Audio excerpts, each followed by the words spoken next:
ঢাকার হজরত শাহজালাল আন্তর্জাতিক বিমানবন্দর থেকে উড্ডয়নের পরপরই টার্কিশ এয়ারলাইন্সের একটি প্লেনের ইঞ্জিনে আগুন ধরে যাওয়ার ঘটনা ঘটে। তাৎক্ষণিক বিষয়টি টের পেয়ে পাইলট প্লেনটি জরুরি অবতরণ করেন। প্লেনটিতে 290 জন যাত্রী ছিলেন। সকাল 7টায় এই ঘটনা ঘটে। জানা গেছে, টার্কিশ এয়ারলাইন্সের ফ্লাইটটি শাহজালাল আন্তর্জাতিক বিমানবন্দর থেকে সকাল 7টার দিকে 290 জন যাত্রী নিয়ে তুরস্কের ইস্তাম্বুলের উদ্দেশ্যে রওনা দেয়। উড্ডয়নের 15 মিনিটের মাথায় পাইলট বিমানের একটি ইঞ্জিনে স্পার্ক দেখতে পান। পাইলট প্লেনটি দ্রুত অবতরণের সিদ্ধান্ত নেন। এ অবস্থায় প্রায় 1.5 ঘন্টা আকাশে চক্কর দিয়ে তেল পুড়িয়ে 8:15টায় জরুরি অবতরণ করেন। ধারণা করা হচ্ছে পাখির আঘাতের কারণে এই ঘটনা ঘটতে পারে। বিমানবন্দর সূত্র জানায়, যাত্রীদের প্লেন থেকে নামানো হয়েছে, তারা নিরাপদে আছেন। এয়ারলাইন্স কর্তৃপক্ষ তাদেরকে হোটেলে নিয়ে যাচ্ছে। 2 দিনের সফরে আজ ঢাকা সফরে আসছেন নরওয়ের আন্তর্জাতিক উন্নয়ন প্রতিমন্ত্রী স্টাইন রেনাতে জাহিম। তার সফরে রোহিঙ্গা সমস্যা প্রাধান্য পাবে। পররাষ্ট্র মন্ত্রণালয়ের কর্মকর্তারা জানিয়েছেন, 2 দিনের বাংলাদেশ সফরে তিনি কক্সবাজারে রোহিঙ্গা ক্যাম্প পরিদর্শনে যাবেন। ঢাকা সফরকালে তিনি অন্তর্বর্তী সরকারের প্রধান উপদেষ্টা ডক্টর মোহাম্মদ ইউনূস, প্রধান উপদেষ্টার জাতীয় নিরাপত্তা উপদেষ্টা ও রোহিঙ্গা সমস্যা ও অগ্রাধিকার প্রাপ্ত বিষয়াবলী সংক্রান্ত বিশেষ প্রতিনিধি খলিলুর রহমান, পররাষ্ট্র উপদেষ্টা মোহাম্মদ তৌহিদ হোসেন ও পরিবেশ, বন ও জলবায়ু এবং পানি সম্পদ উপদেষ্টা সৈয়দা রিজওয়ানা হাসানের সঙ্গে সাক্ষাৎ করবেন। নরওয়ের প্রতিমন্ত্রী রোহিঙ্গা ক্যাম্প পরিদর্শন করবেন। তিনি বাংলাদেশে থাকা নরওয়ের কিছু প্রকল্প আছে, সেগুলো পরিদর্শন করবেন। 22 মে সকালে ঢাকা ত্যাগ করার কথা রয়েছে নরওয়ে প্রতিমন্ত্রীর। সম্পদের তথ্য বিবরণী গোপনের অভিযোগে দুর্নীতি দমন কমিশনের দায়ের করা মামলায় খালাস পেলেন এনটিভির চেয়ারম্যান মোহাম্মদ মোসাদ্দেক আলী। ঢাকা মহানগর বিশেষ জজ আদালত 10-এর বিচারক রেজাউল করিমের আদালতে এই মামলার শুনানি হয়। 2007 সালে কারাগারে বন্দী থাকা অবস্থায় মোহাম্মদ মোসাদ্দেক আলীর কাছ থেকে সম্পদের বিবরণী চায় দুর্নীতি দমন কমিশন। পরে তথ্য গোপনের অভিযোগ এনে তার বিরুদ্ধে মামলা করে দুদক। দীর্ঘ 18 বছরের আইনি লড়াইয়ের পর অবশেষে মামলার দায় থেকে মুক্তি পেলেন মোহাম্মদ মোসাদ্দেক আলী। আদালত তাকে খালাস দিয়েছেন।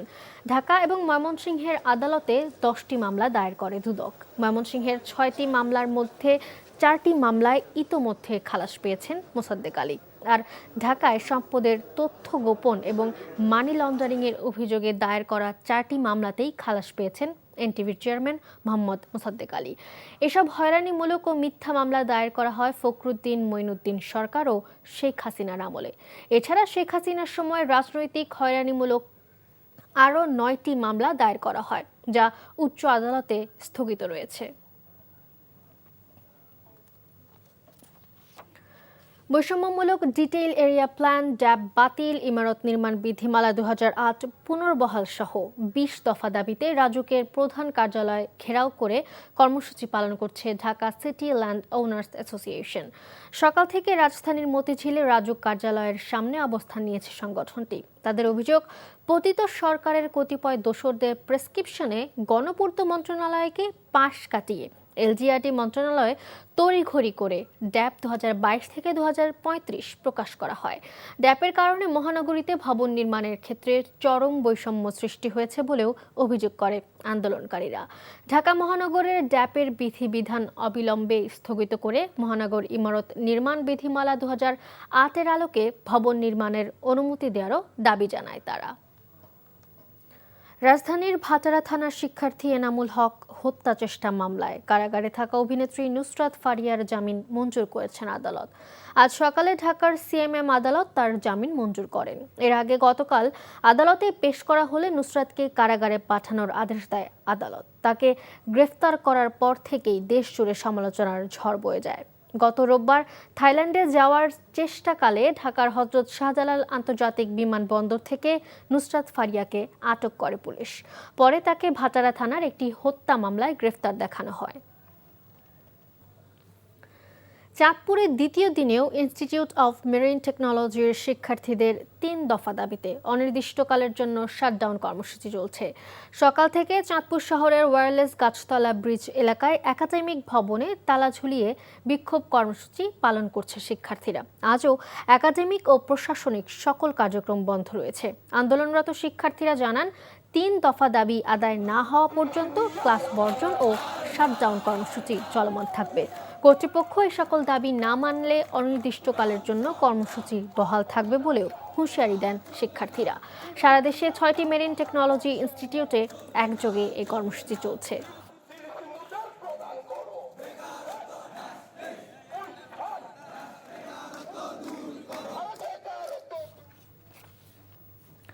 সংরক্ষিত নারী আসনের সাবেক সংসদ সদস্য ও সাতক্ষীরা জেলা আওয়ামী লীগের শিক্ষা ও মানব সম্পদ বিষয়ক সম্পাদক লায়লা পারভিন সেঁজুতিকে গ্রেফতার করেছে গোয়েন্দা পুলিশ।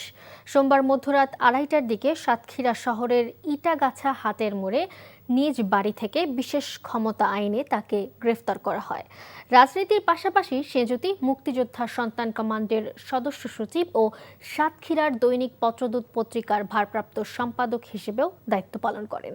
সাতক্ষীরা সদর থানার ওসি শামিনুল হক জানান, তাকে আদালতে পাঠানোর প্রস্তুতি চলছে।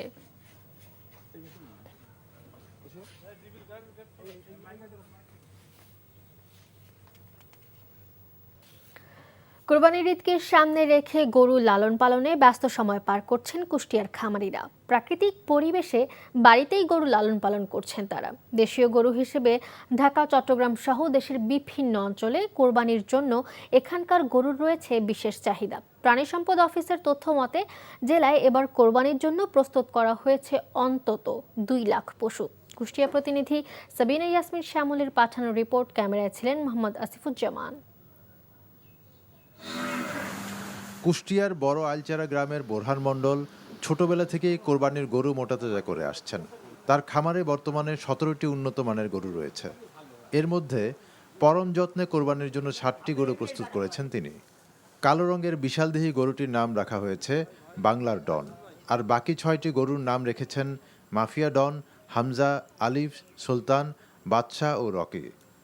বাংলার ডন গরুটির ওজন প্রায় 1600 কেজি দাবি করে গরুটি 21 লাখ টাকায় বিক্রি করতে চান খামারি বোরহান মণ্ডল। বাচ্চা ছাড়া পড়ছে, তারপরে ছোটকাল থেকেই আমি এই জগতে। আমি যে কয়টা গরু বাছুর যাই কালেক্ট করি দেশ বিদেশ, কিন্তু আমি বড় গরু ছাড়া করি না। কিন্তু অনেকগুলো চেনে আমাদের, দেখা যাচ্ছে ঢাকা, চিটাগাং সবাই খামারি আমাকে চেনে। দেশীয় গরু হিসেবে ঢাকা, চট্টগ্রাম সহ দেশের বিভিন্ন অঞ্চলে কোরবানির জন্য কুষ্টিয়ার গরুর রয়েছে বিশেষ চাহিদা। কিন্তু গোখাদ্যের দাম বৃদ্ধি পাওয়ায় লাভ নিয়ে শঙ্কায় রয়েছেন খামারিরা। এখন এই যে আমার যে 6টা গরু আছে, ইনশাল্লাহ আমি আশা করেছি আমি ঢাকায় নিয়ে যাব। বাচ্চা গরু নিয়ে আসি, পোষা সন্তানের মতন মানুষ করা, তখন যখন বেশি দেয় তখন তো মনের ভিতরে খারাপ লাগে, কান্না চাপে। এইবার হচ্ছে কুরবানিতে বিক্রি করার মতো 40টা বিক্রি করার মতো উপযুক্ত আর কি হয়েছে। জেলা প্রাণী সম্পদ অফিসের তথ্য মতে এবছর কোরবানির ঈদকে সামনে রেখে জেলার 18,500 খামারে প্রায় 2 লাখ গরু, ছাগল ও মহিষ প্রস্তুত করা হয়েছে। এই সমস্ত গবাদি পশু সম্পূর্ণ দেশীয় পদ্ধতিতে লালন পালন করা হয়েছে। খামারিদেরকে আমরা পরামর্শ দিয়েছি এবং এই সমস্ত গবাদি পশু পালনের সময় খামারিরা কোনো ধরনের রাসায়নিক কোনো খাবার খাওয়াই নেই, আমাদের দেশীয় খাবার খাওয়ায় তারা লালন পালন করেছেন। ভারতীয় গরু আমদানি না হলে এবারও ভালো দাম পাবেন বলে আশা করছেন খামারিরা। NTV news desk. নানা কায়দায় নির্বাচন বিলম্বিত করার কৌশল চলছে অভিযোগ করে বিএনপির স্থায়ী কমিটির সদস্য নজরুল ইসলাম খান বলেছেন, নির্বাচনের অনিশ্চয়তা দেশকে বিপদের দিকে ঠেলে দেবে। জাতীয় গণতান্ত্রিক পার্টি জাগপার প্রতিষ্ঠাতা শফিউল আলম প্রধানের 8ম মৃত্যুবার্ষিকী উপলক্ষে আয়োজিত আলোচনার সভায় তিনি এসব কথা বলেন। শেষ না হওয়া পর্যন্ত নির্বাচন করা যাবে না, এই প্রশ্ন যারা তোলে তারা আসলে এই কথা বলে একটা জনপ্রিয় কথা আড়ালে নির্বাচনটাকে বিলম্বিত করতে চায়। সিরাজগঞ্জের সলঙ্গায় সবজি ব্যবসায়ী হত্যা মামলায় 6 আসামিকে মৃত্যুদণ্ড দিয়েছে আদালত। আর কিশোরগঞ্জ ও হবিগঞ্জে পৃথক হত্যা মামলায় আদালত 4 জনকে মৃত্যুদণ্ড দিয়েছে। সিরাজগঞ্জ জেলা এবং দায়রা জজ আদালতের বিচারক এম আলী আহমেদ এই রায় প্রদান করেন। 2017 সালের 10 আগস্ট চকগৌরীহাট থেকে বিভিন্ন ধরনের সবজি ক্রয় করে ট্রাকযোগে ঢাকার উদ্দেশ্যে রওনা দেয়। 12 আগস্ট ঢাকা বগুড়া মহাসড়কের রূপসী বাংলা খাবার হোটেলের পাশে নাজমুলের রক্তাক্ত মরদেহ উদ্ধার করে পুলিশ। এ ঘটনায় নাজমুলের বাবা বাদী হয়ে অজ্ঞাতনামা ব্যক্তিদের আসামি করে মামলা দায়ের করেন। এদিকে কিশোরগঞ্জে ছাত্র হত্যা মামলায় 3 জনকে মৃত্যুদণ্ড দিয়েছে আদালত। দুপুরে অতিরিক্ত জেলা ও দায়রা জজ আদালতের বিচারক ফাতেমা আক্তার স্বর্ণা এই রায় প্রদান করেন। সেলিমা বেগম ছাড়া বাকি 2 আসামি পলাতক রয়েছে। এদিকে হবিগঞ্জের মাধবপুরে 2016 সালের 23 আগস্টে ট্রিপল হত্যা মামলায় একমাত্র আসামি শাহ আলমকে মৃত্যুদণ্ডের আদেশ দিয়েছে আদালত।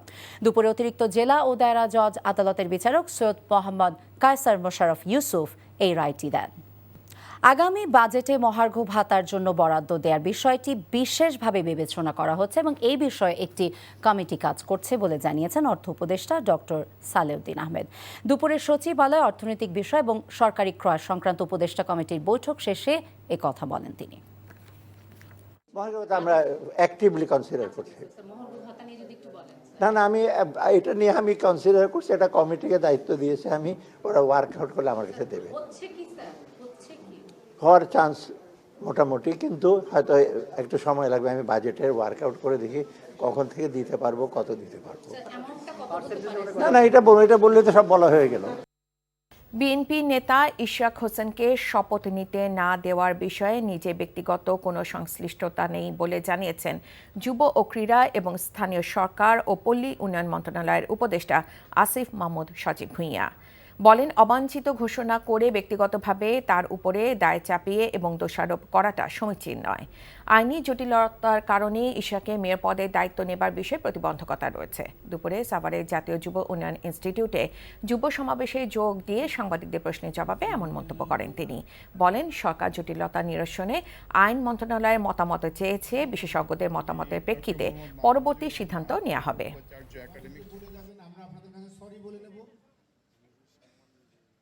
এই ধরনের বড় ডিসিশন একা ব্যক্তি হিসেবে আমি নিচ্ছি, এটা ভাবার কোনো কারণ নেই। আর যেহেতু এখানে আইনি জটিলতা আছে এবং এখানে আদালতে বিচারাধীন বিষয় আছে, এখানে আমাকে ব্যক্তিগতভাবে আক্রমণ করে তো আসলে লাভ নেই। আদালতের যে আইনি লড়াই সেটা লড়তে হবে এবং যে জটিলতাগুলো আছে সেই সংক্রান্ত আমরা আইন মন্ত্রণালয়ের মতামত চেয়েছি। আইন মন্ত্রণালয় যেহেতু এক্ষেত্রে বিশেষজ্ঞ, তাদের মতামতের ভিত্তিতে হয়তো আমরা একটা সিদ্ধান্তে পৌঁছাতে পারবো। সম্পদে তথ্য বিবরণী গোপনের অভিযোগে দুর্নীতি দমন কমিশনের দায়ের করা মামলায় খালাস পেয়েছেন এনটিভির চেয়ারম্যান মোহাম্মদ মোসাদ্দেক আলী। অবৈধ সম্পদ অর্জনের অভিযোগে মতিঝিল থানার দায়ের করা মামলায় দীর্ঘ আইনি লড়াই শেষে 18 বছর পর মোসাদ্দেক আলীকে খালাস দেন ঢাকা মহানগর বিশেষ জজ আদালতের বিচারক। এর আগে রাজধানী তেজগাঁও, শিল্পাঞ্চল, রমনা ও উত্তরা মডেল থানায় দুদকে দায়ের করা আলাদা 3টি মামলা থেকেও খালাস পান মোসাদ্দেক আলী। ময়মনসিংহে দুদকে দায়ের করা 6টি মামলা 4টি থেকেও খালাস পেয়েছেন তিনি। এসব মামলাকে রাজনৈতিক হয়রানিমূলক ও মিথ্যা বলে অভিহিত করেছেন মোসাদ্দেক আলীর আইনজীবীরা। আপেল শারিয়ারকে সাথে নিয়ে আরও জানাচ্ছেন শফিক শাহিন। ত্রাণের টিন, চাল ও চেক আত্মসাতের মিথ্যা অভিযোগে 2007 সালে 1/11 খ্যাত ফখরুদ্দিন মঈনুদ্দিনের সরকার মোসাদ্দেক আলীর বিরুদ্ধে তেজগাঁও শিল্পাঞ্চল থানায় মামলা দায়ের করে, যা আদালতের মাধ্যমে মিথ্যা প্রমাণ হওয়ায় খালাস পান মোসাদ্দেক আলী। মামলায় গ্রেপ্তার হয়ে যখন তিনি কারাগারে বন্দী, তখন তার কাছে অবৈধ সম্পদ অর্জনের অভিযোগে সম্পদের তথ্য চায় দুর্নীতি দমন কমিশন। তথ্য গোপনের অভিযোগে মামলা দায়ের করে দুদক। এই মামলায় গ্রেপ্তার হয়ে 2 বছর কারাভোগ করেন মোসাদ্দেক আলী।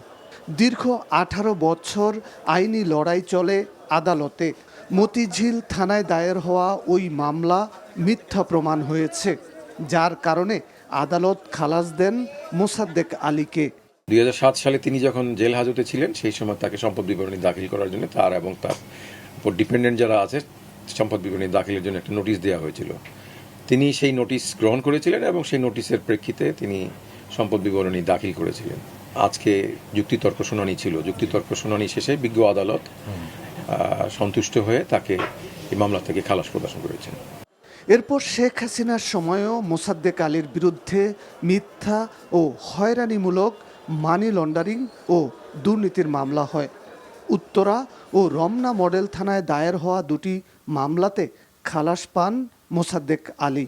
সমস্ত তথ্য পর্যালোচনা শেষে উপলব্ধি করেছেন যে এগুলি হয়রানিমূলক মামলা ছিল এবং তিনি এগুলি শুনে বিচার বিশ্লেষণ করে ওনাকে এই মামলার দায় থেকে বেকসুর খালাস দিয়েছেন এবং তিনি সঠিক এবং ন্যায়ভিত্তিকই আদেশটা দিয়েছেন। প্রভাব মুক্ত হয়ে যেমন দুদক পারে নাই, তেমনি তিনি প্রভাব মুক্ত হয়ে আজকের রায়টা দিয়েছেন।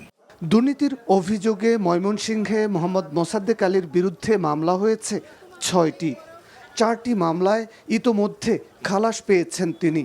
আর ঢাকায় রাজনৈতিক হয়রানিমূলক আরও 9টি মামলা হয়েছে এনটিভি চেয়ারম্যান মোসাদ্দেক আলীর বিরুদ্ধে। এসব মামলায় 9 মাস জেল খাটার পর জামিনে ছাড়া পান এনটিভি চেয়ারম্যান। এই 9টি মামলা উচ্চ আদালতে স্থগিত রয়েছে। Shafiq Shahin, NTV news, Dhaka. ভারতের মেঘালয় ও আসামে ভারী বর্ষণের ফলে শেরপুরে নদ নদীর পানি দ্রুত বাড়ছে। সোমেশ্বরীর বেশ কয়েকটি স্থানে পানি বিপদসীমার কাছাকাছি প্রবাহিত হচ্ছে। এতে জেলায় আকস্মিক বন্যার আশঙ্কা দেখা দিয়েছে। এদিকে সিরাজগঞ্জে যমুনা নদীতে পানি বাড়ায় দেখা দিয়েছে ভাঙন, প্লাবিত হচ্ছে চরাঞ্চল। ইমরুল কায়েসের ডেস্ক রিপোর্ট। বৃষ্টি ও উজান থেকে নেমে আসা পাহাড়ি ঢলে শেরপুরের সোমেশ্বরী সহ বেশ কয়েকটি নদীতে পানি বেড়েছে। বেশ কয়েকটি স্থানে পানি প্রবাহিত হচ্ছে বিপদসীমার উপর দিয়ে। এতে আতঙ্ক বিরাজ করছে নদীপাড়ের মানুষের মাঝে। পানি উন্নয়ন বোর্ড পাউবো জানিয়েছে, ভারতের মেঘালয় ও আসামে ভারী বৃষ্টির কারণে চেল্লাখাড়ি নদীর পানি বিপদসীমার 106 সেন্টিমিটার উপর দিয়ে প্রবাহিত হচ্ছে। তবে ব্রহ্মপুত্র ভোগাই নদীর পানি বিপদসীমার নিচ দিয়ে প্রবাহিত হচ্ছে। বৃষ্টিপাত অব্যাহত থাকলে আকস্মিক বন্যার সৃষ্টি হতে পারে বলে জানিয়েছে পানি উন্নয়ন বোর্ড। এদিকে বর্ষা মৌসুমের আগেই নদীতে পানি বাড়ায় সিরাজগঞ্জের যমুনাতে ভাঙন দেখা দিয়েছে। জেলার সদর উপজেলার ভাটপিয়ারি সহ আশেপাশের বেশ কয়েকটি গ্রামে ভাঙনে নদীগর্ভে বিলীন হয়েছে বিস্তীর্ণ ফসলি জমি, রাস্তাঘাট, বসতবাড়ি। পানি উন্নয়ন বোর্ডকে আমরা বারবার বলেছি, কিন্তু পানি উন্নয়ন বোর্ডের গাফলতির কারণে তাৎক্ষণিকভাবে কাজ করতেন, তাহলে এত দূর আসতো না। টিরক্ষাবাদের যে চুলোপ আছে, চুলোপ সেটিং সহ নেমে যাচ্ছে। ভাটপিয়ারি এলাকা সহ আশেপাশের এলাকার মানুষ আতঙ্কে রয়েছে যে এইভাবে যদি ভাঙতে থাকে কিছুদিনের মধ্যেই এলাকাটা নদীগর্ভে বিলীন হয়ে যাবে। তবে পানি উন্নয়ন বোর্ড বলছে, ভাঙন রোধে জরুরি ভিত্তিতে পদক্ষেপ নেওয়া হয়েছে। প্রতি 7 দিন পর আমরা সার্ভে করতেছি এবং দেখতেছি যে এটা আসলে নদীর পরিস্থিতি আমরা করতেছি। ইন দ্য মিন টাইম আমরা অন্য রাজস্ব বাজেটের আওতায় থেকে আমরা ওখানে জিও টিউব ডাম্পিং করছি 2 কোটি টাকা ওই রিপেয়ার করার জন্য, মানে লাঞ্চিং এবং শক্তিশালী করার জন্য আমরা একটা চাহিদা বোর্ডে প্রেরণ করছি। আমরা ওই চাহিদা মোতাবেক যদি চাহিদাটা আমরা পাই, তাহলে এই বর্ষার আগেই আমরা ওই কাজটা করলে ওই জায়গাটা ভাঙনের কবল হতে রক্ষা পাবে। ভাঙন রোধে দ্রুত ব্যবস্থা গ্রহণ করার দাবি স্থানীয়দের। Imrul Kayes, NTV news desk. Parbatya Chattogram Janasamhati সমিতির সহসভাপতি উষাতন তালুকদার বলেছেন, জাতীয় নির্বাচন নিয়ে ধোঁয়াশা সৃষ্টি হয়েছে। সকালে পার্বত্য চট্টগ্রাম ছাত্র পরিষদে 36 বছর পূর্তি ও 29তম কেন্দ্রীয় সম্মেলন উপলক্ষে রাঙামাটিতে আলোচনা সভায় এসব কথা বলেন তিনি। বলেন, আন্দোলনের নামে দেশের অস্তিত্বকে অস্বীকার করা হচ্ছে। জাতীয় নির্বাচন নিয়ে ধোঁয়াশা সৃষ্টি হয়েছে মন্তব্য করে উষাতন তালুকদার বলেন, প্রথমে বলা হয়েছিল ডিসেম্বরে নির্বাচন, পরে বলা হচ্ছে জুনে। ক্ষমতার লোভ দানা বেঁধেছে কিনা এমন প্রশ্ন তোলেন জনসংহতি সমিতির এই নেতা। পরিকল্পনা উপদেষ্টা ওয়াহিদুদ্দিন মাহমুদ বলেছেন, বাংলাদেশে দারিদ্রতার বড় কারণ হল প্রভাবশালীদের মাধ্যমে জমি বেহাত হওয়া। আত্রুটিপূর্ণ আইনি ব্যবস্থায় তা পুনরুদ্ধার করতে গেলে ওই ব্যক্তিকে সর্বশান্ত হতে হয়। তাই দারিদ্র শুধু আয় রোজগার দিয়ে হয় না বলেও তিনি মন্তব্য করেন। সকালে বরিশাল পরিসংখ্যান ব্যুরোর উদ্যোগে সার্কিট হাউসের সম্মেলন কক্ষে দারিদ্র্যের মানচিত্র নিয়ে সেমিনারে এসব কথা বলেন তিনি। বগুড়ায় তারুণ্যের রাজনৈতিক অধিকার প্রতিষ্ঠার সমাবেশ সফল করার লক্ষ্যে নওগাঁয় প্রস্তুতি সভা অনুষ্ঠিত হয়েছে। সকালে জেলা যুব দলের আয়োজনে শহরের একটি কমিউনিটি সেন্টারে এই সভা অনুষ্ঠিত হয়। অনুষ্ঠানে প্রধান অতিথি ছিলেন কেন্দ্রীয় যুব দলের সাংগঠনিক সম্পাদক কামরুজ্জামান জুয়েল। আগামী 23 ও 24 মে বগুড়ায় এই সমাবেশ অনুষ্ঠিত হবে। আরএফএল এর নাম দিয়ে নকল ইউপিভিসি পাইপ উৎপাদন ও বাজারজাত করার অভিযোগে রাজশাহীর একটি প্রতিষ্ঠানকে ৩০,০০০ টাকা জরিমানা করা হয়েছে। সকালে ভোক্তা অধিকার সংরক্ষণ অধিদপ্তরের রাজশাহী বিভাগীয় কার্যালয়ের উপপরিচালক মোহাম্মদ ইব্রাহিম হোসেনের নেতৃত্বে একটি দল নগরীর শাহ মখদুম থানার মথুরডাঙ্গার একটি কারখানায় অভিযান চালায়। এ সময় নকল ইউপিভিসি পাইপ উৎপাদন ও বাজারজাত করার প্রমাণ পাওয়ায় প্রতিষ্ঠানের মালিককে ৩০,০০০ টাকা জরিমানা এবং নকল পাইপ উৎপাদন ও বাজারজাত বন্ধের নির্দেশ দেন। এদিকে মেহেরপুরে দুটি পানি কারখানায় অনিয়ম পাওয়ায় একটি বন্ধ এবং অপরটিকে ৩০,০০০ টাকা জরিমানা করে ভোক্তা অধিকার সংরক্ষণ অধিদপ্তর। পটুয়াখালীর মহিপুরে আজিমপুর তাহেরপুর গ্রামে লক্ষ্মীর খালের উপর নির্মিত সেতুটি ভেঙে পড়েছে। এতে কেউ হতাহত হয়নি, তবে সেতু ভেঙে যাওয়ায় যাতায়াতে ভোগান্তিতে পড়েছে ১৫,০০০ মানুষ সহ কুয়াকাটায় আগত পর্যটকদের। ২০০৪ সালে এ সেতুটি নির্মাণ করে এলজিডি। প্রায় ৫ বছর আগে চলাচলে অনুপযোগী হলেও সেতুটি নির্মাণে কোনো উদ্যোগ নেয়নি কর্তৃপক্ষ। বুধবারের মধ্যে ইশরাক হোসেনের শপথ আয়োজন না করলে দক্ষিণ ঢাকায় সেবা বন্ধের হুঁশিয়ারি দিয়েছেন পরিচ্ছন্নতা কর্মীরা। একই হুঁশিয়ারি দিয়েছেন দক্ষিণ সিটির পরিবহন, বিদ্যুৎ সহ শ্রমিক সংগঠনের নেতারা। দাবি আদায় না হলে ঢাকা অচল করে দেওয়ার হুঁশিয়ারি দেন তারা। ইশরাকের শপথ আয়োজনে বুধবার সকাল 10টা পর্যন্ত সময় বেঁধে দিয়েছে আন্দোলনকারীরা। দাবি মানা না হলে আরও কঠোর কর্মসূচির ঘোষণা। নাজিবুর রহমানের রিপোর্ট। ইশরাক হোসেনের শপথের দাবিতে সকাল থেকেই নগর ভবন এলাকায় জড়ো হন হাজারো মানুষ। নগর ভবনের সামনে দক্ষিণ ঢাকার বাসিন্দা ছাড়াও বিএনপি ও তার অঙ্গ সংগঠনের নেতাকর্মীরা রোদ বৃষ্টি উপেক্ষা করে যোগ দেন বিক্ষোভ সমাবেশে। স্লোগানে স্লোগানে মুখরিত হয় চারপাশ। গ্যাজেট প্রকাশের পরও শপথ আয়োজন না করায় ক্ষোভ প্রকাশ করেন আন্দোলনকারীরা। এ সময় স্থানীয় সরকার উপদেষ্টা আসিফ মাহমুদের বিরুদ্ধেও স্লোগান দেন তারা। অবশ্যই সরকারের এটার আপনার এই স্বইচ্ছা রয়েছে যেন ইশরাক সাহেব মেয়র হতে না পারে। তারা পরিকল্পিতভাবে একটা অবৈধ রিটের মাধ্যমে এই শপথ অনুষ্ঠানকে বিলম্বিত করার চেষ্টা করতেছে। আন্দোলনে একাত্মতা জানিয়ে বক্তব্য দেন দক্ষিণ সিটি কর্পোরেশনের শ্রমিক কর্মচারীদের প্রতিনিধিরা। দাবি মানা না হলে জরুরি সেবা বন্ধ করে দেওয়ার ঘোষণা দেন তারা।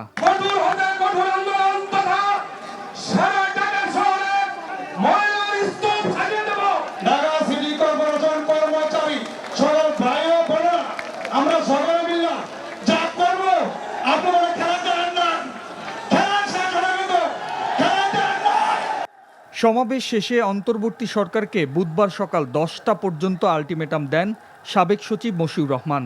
আমাদের দাবি মানলো কি মানলো না, এটা কালকে 10টা পর্যন্ত আমরা সময় দিলাম।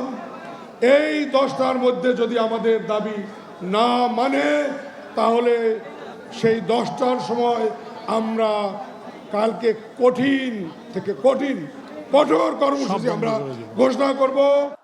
নগরবাসীর ভোগান্তি বিবেচনায় দ্রুত ইশরাক হোসেনের শপথ আয়োজনের আহ্বানও জানান আন্দোলনকারীরা। Najibur Rahman, NTV news, Dhaka. BNP নেতা ইশরাক হোসেনকে ঢাকা দক্ষিণ সিটি কর্পোরেশনের মেয়র হিসেবে শপথ না পড়ানোর নির্দেশনা চেয়ে দায়ের করা রিটের শুনানি শেষ হয়েছে। এ বিষয়ে কাল আদেশ দেবে হাইকোর্ট। আজ বিচারপতি মোহাম্মদ আকরাম হোসেন চৌধুরী ও বিচারপতি দেবাশিস রায় চৌধুরীর হাইকোর্ট বেঞ্চ আদেশের জন্য এই দিন ধার্য করেন। এর আগে গত বুধবার বিএনপি নেতা ইশরাক হোসেনকে ঢাকা দক্ষিণ সিটি কর্পোরেশনের মেয়র হিসেবে শপথ না পড়ানোর নির্দেশনা চেয়ে হাইকোর্টে রিট আবেদন করা হয়। সেই সঙ্গে রিটে ইশরাককে মেয়র ঘোষণা করা ঢাকার প্রথম যুগ্ম জেলা জজ ও নির্বাচনী ট্রাইব্যুনালের বিচারকের বিরুদ্ধে শাস্তিমূলক ব্যবস্থা গ্রহণের নির্দেশনা চাওয়া হয়েছিল। যিনি মামলা করেছেন জরিমানার খরচ সহ উৎকর্ষ থাকে মামলা খারিজ করার জন্য। এখন কাছের কামাল কাছের কামালও একই অনুরূপ সাবমিশন রেখেছেন, সরকারের পক্ষ থেকে সাবমিশন রেখেছেন। কালকে দুপুর 12টার সময় আদেশের জন্য রাখছেন, আগামীকাল দুপুর 12টার সময় আদেশের জন্য রাখছেন। সেখানে যদি কারো কোনো আর বক্তব্য থেকে বক্তব্য শুনবেন, কালকে আশা করি ইনশাল্লাহ আদেশ দেবেন। অত্যন্ত সুপরিকল্পিতভাবে জাতীয় নির্বাচনকে পিছিয়ে দেওয়ার ষড়যন্ত্র চলছে বলে অভিযোগ করেছেন বিএনপি মহাসচিব মির্জা ফখরুল ইসলাম আলমগীর। বলেন, জনগণকে ভোটাধিকার থেকে বঞ্চিত করার পায়তারা চলছে। অন্যদিকে নজরুল ইসলাম খান বলেছেন, নির্বাচনের অনিশ্চয়তা দেশকে বিপদের দিকে ঠেলে দেবে। আলাদা অনুষ্ঠানে তারা এসব কথা বলেন। হাসান মাহমুদের রিপোর্ট। শহীদ প্রেসিডেন্ট জিয়াউর রহমানের ৪৪তম শাহাদাত বার্ষিকী উপলক্ষে বিএনপি চেয়ারপারসনের গুলশান কার্যালয়ে অনুষ্ঠিত দলের যৌথ সভায় ব্যাংকক থেকে অনলাইনে যুক্ত হন দলের মহাসচিব মির্জা ফখরুল ইসলাম আলমগীর। সভায় শহীদ জিয়ার শাহাদাত বার্ষিকী উপলক্ষে মাজার জিয়ারত, দোয়া, দুস্থদের মাঝে খাবার বিতরণ, আলোচনা অনুষ্ঠান, রক্তদান কর্মসূচি সহ ৮ দিনের কর্মসূচি পালনের ঘোষণা দেয় বিএনপি। ২৫ তারিখ থেকে ২ তারিখ পর্যন্ত ৮ দিনের এই কর্মসূচি করা হয়েছে। পরে দলের মহাসচিব মির্জা ফখরুল ইসলাম আলমগীর বলেন, গণতন্ত্রের উত্তরণের মধ্য দিয়ে দেশের মানুষ দিন বদলের যে স্বপ্ন দেখছে তাতে চলছে সুপরিকল্পিত ষড়যন্ত্র। অত্যন্ত সুপরিকল্পিতভাবে নির্বাচনকে পিছিয়ে দেওয়া, জনগণের যে অধিকার সেই অধিকার থেকে জনগণকে বঞ্চিত করাবার এবং ভোটের অধিকার থেকে বঞ্চিত করবার একটা পায়তারা শুরু হয়েছে। এবং আপনারা নিশ্চয়ই লক্ষ্য করেছেন যে বিভাজনের রাজনীতি আবার শুরু হয়েছে। এখানে গোত্রে গোত্রে যে বিভাজন সৃষ্টি করার চেষ্টা করা হচ্ছে, সরকারের বিভিন্ন ইনস্টিটিউশনগুলোকে পরস্পরের মুখে আপনার মুখোমুখি করার একটা ষড়যন্ত্র চক্রান্ত শুরু হয়েছে। এদিকে জাতীয় প্রেস ক্লাবে জাতীয় গণতান্ত্রিক পার্টি জাগপার প্রতিষ্ঠাতা শফিউল আলম প্রধানের ৮ম মৃত্যুবার্ষিকী উপলক্ষে এক আলোচনায় নজরুল ইসলাম খান বলেন, নানা কায়দায় নির্বাচন বিলম্বিত করার কৌশল চলছে। আমরা জানি যে বাংলাদেশের কিছু রাজনৈতিক শক্তি আছে, কিছু সামাজিক শক্তি আছে, তারা এই গণতান্ত্রিক প্রক্রিয়াটাকে বিলম্বিত করতে চান। এতে তাদের স্বার্থ কতখানি হাসিল হবে আমরা জানি না, কিন্তু দেশ এবং জনগণ বিপদাপন্ন হতে পারে। জুলাই হত্যাকাণ্ডের বিচার এবং প্রয়োজনীয় সংস্কার এগিয়ে নেওয়ার পাশাপাশি জাতীয় নির্বাচনের রোডম্যাপ দেওয়ার আহ্বান বক্তাদের। Hasan Mahmud, NTV news, Dhaka. শান্তিপূর্ণ কর্মসূচির মাধ্যমে সাম্য হত্যার বিচার না পেলে পরিস্থিতি অশান্ত হবে বলে হুঁশিয়ারি দিয়েছেন ছাত্রদল সভাপতি রাকিবুল ইসলাম। বিকেলে রাজধানীর শাহবাগে সংগঠনের অবস্থান সমাবেশে এসব কথা বলেন তিনি। বৃষ্টি উপেক্ষা করে ৩ ঘন্টা শাহবাগ মোড়ে অবস্থান করে কেন্দ্রীয় ছাত্রদল ও ঢাকা বিশ্ববিদ্যালয় ছাত্রদলের নেতাকর্মীরা। এতে ওই এলাকায় যান চলাচল বন্ধ হয়ে যায়। তামজিদ সুমনের রিপোর্ট। ভারী বৃষ্টি উপেক্ষা করেই ঢাকা বিশ্ববিদ্যালয়ের ছাত্রদল নেতা শাহরিয়ার আলম সাম্য হত্যার বিচারের দাবিতে রাজধানীর শাহবাগ মোড়ে অবস্থান করে জাতীয়তাবাদী ছাত্রদল। মঙ্গলবার বিকেলে ছাত্রদলের নেতাকর্মীরা শাহবাগ মোড় অবরোধ করেন। প্রতিবাদী স্লোগান দিয়ে সাম্য হত্যার বিচার চান তারা।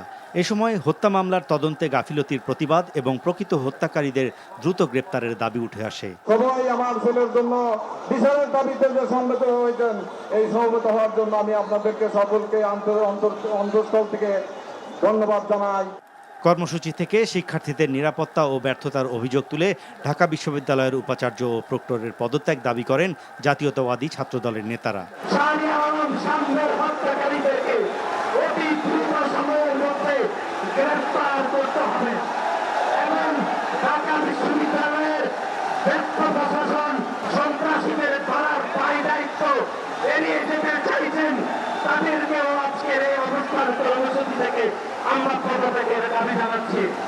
সাম্যর হত্যাকারীদের গ্রেপ্তার ও বিচারে সরকারের সদিচ্ছার অভাব দেখা গেলে যমুনা ঘেরাও করার হুমকিও দেন তারা।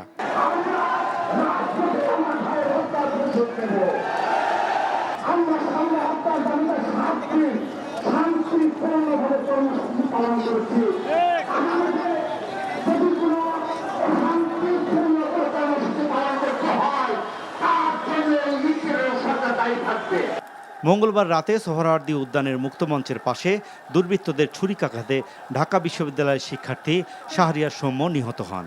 Tamjid Sumon, NTV news, Dhaka. আওয়ামী লীগের দোসর হিসেবে অভিযুক্ত ৪৪ জন সরকারি কর্মকর্তা কর্মচারী এবং ৯৫ জন গুলি চালানোর নির্দেশদাতা ম্যাজিস্ট্রেটের তালিকা প্রকাশ করেছে জুলাই ঐক্য। সকালে জাতীয় প্রেস ক্লাবে জুলাই ঐক্য আয়োজিত সংবাদ সম্মেলনে এই তালিকা প্রকাশ করেন শহীদ পরিবারের সদস্যরা। অভিযোগ করেন, মামলা প্রত্যাহারের জন্য অপরাধীরা হুমকি দিচ্ছে। অভ্যুত্থানের শক্তিগুলোর মধ্যে বিভাজনের ষড়যন্ত্র চলছে। ৩১ মের মধ্যে আওয়ামী লীগের দোসরদের বাধ্যতামূলক অবসরসহ ৮ দফা দাবি তুলে ধরা হয়। চলতি মাসের মধ্যে সেনানিবাসে আশ্রয় নেওয়া ৬২৬ জনের তালিকা প্রকাশ।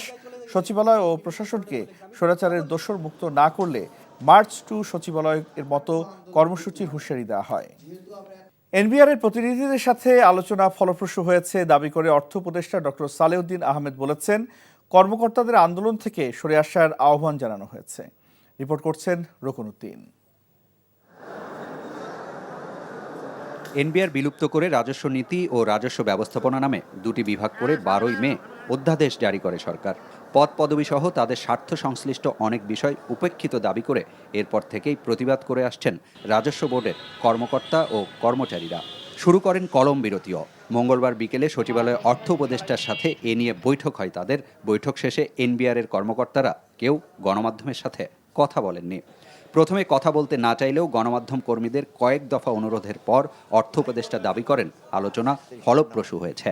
আমরা বলছি যে প্র্যাকটিক্যাল হিসেবে বা দেশের স্বার্থে দেশের ব্যবসায়ের স্বার্থে আমরা যেটা অনুমোদন করেছি সেটা রাখবো, কিন্তু ওদের জিনিসগুলো কিছুগুলো বিধি হোক বা যেভাবে হোক ওটা আমরা অ্যাড্রেস করতে চেষ্টা করব।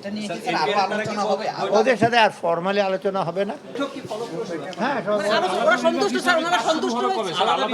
আলাদা বিভাগ একটা গ্যাজেট করতে হবে, গ্যাজেটের আগে অনেক কাজ আছে। এইটা আমি চেষ্টা করি যত তাড়াতাড়ি সম্ভব। না, বাজেট ওদের থেকে আমরা বলছি আন্দোলন থেকে সরে আসে। তারা কি বলুক না বলুক আমার আসে যায় না। এদিকে মঙ্গলবার সকালেই সচিবালয়ে অর্থনৈতিক বিষয় ও ক্রয় সংক্রান্ত উপদেষ্টা পরিষদ কমিটির বৈঠক শেষে অর্থ উপদেষ্টা জানান, আসছে বাজেটে সরকারি কর্মকর্তা ও কর্মচারীদের মহার্ঘ ভাতা দেবার বিষয় বিশেষভাবে বিবেচনা করা হচ্ছে। মহার্ঘ ভাতা আমরা অ্যাক্টিভলি কনসিডার করছি। এটা কমিটিকে দায়িত্ব দিয়েছে আমি, ওরা ওয়ার্কআউট করলে আমার কাছে দেবে। হওয়ার চান্স মোটামুটি, কিন্তু হয়তো একটু সময় লাগবে। আমি বাজেটের ওয়ার্কআউট করে দেখি কখন থেকে দিতে পারবো, কত দিতে পারবো। এর আগে বৈঠকে 586 কোটি টাকায় এক কার্গো এলএনজি কেনাসহ বেশ কিছু প্রকল্পের ব্যয়ের অনুমোদন দেয়া হয়। রকুনউদ্দিন, এনটিভি নিউজ, ঢাকা।